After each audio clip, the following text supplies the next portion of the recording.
Ashok खरातला भेटणाऱ्यांची HIV taste करा, विजय वडेट्टीवारांनी सभागृहात मागणी केली आहे। तर या प्रकरणामध्ये महसूल विभागाचे अधिकारी आहेत, सर्वांचे CDR तपासले पाहिजेत असंही वडेट्टीवार यांनी म्हटलेलं आहे। महाराष्ट्र कुठे चाललाय? नाशिकचा जो कोणी भोंदू महाराज आहे त्याला जे कोणी भेटले असतील त्या सगळ्यांचीच HIV टेस्ट करून घ्यावी लागेल, नाहीतर सगळेच मरतील। या अशोक खरातचे अनेक व्हिडिओ समोर आलेले आहेत, यात राजकीय क्षेत्रातले लोक आहेत, काही अधिकारी देखील त्याच्या सोबत आहेत, त्यामुळे महसूल विभागाचेही अधिकारी त्यात आहेत। या सर्वांची टेस्ट झाली पाहिजे, यांचे CDR तपासले पाहिजेत असं वडेट्टीवार यांनी म्हटलेलं आहे।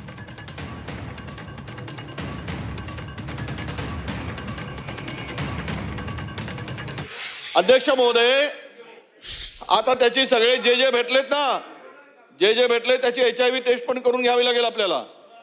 ते पण सांगतो ना, जेवढे भेटलेत ना त्या बंधू बाबाला सगळ्याची HIV टेस्ट गव्हर्नमेंटनीच करून घेतली पाहिजे, नाही तर संसर्गजन्य रोग होईल, सगळेच मरतील। मध्ये राजकीय क्षेत्रातील लोक, काही IAS अधिकारी आहेत, IPS अधिकारी आहेत, आणि त्याच्याबरोबरच या सगळ्यामध्ये काही महसूल विभागाचे अधिकारी आहेत, आणि या सर्व अधिकाऱ्यांनी मिळून अध्यक्ष महोदय जे काही त्यांच्या बरोबर खरं तर या सर्व जे भेटलेत, जे व्हिडिओ क्लिप आलेत, व्हिडिओ क्लिपमध्ये आलेत, व्हिडिओमध्ये आलेत, त्या सर्वांचे CDR मोबाईलचे चेक केले पाहिजे।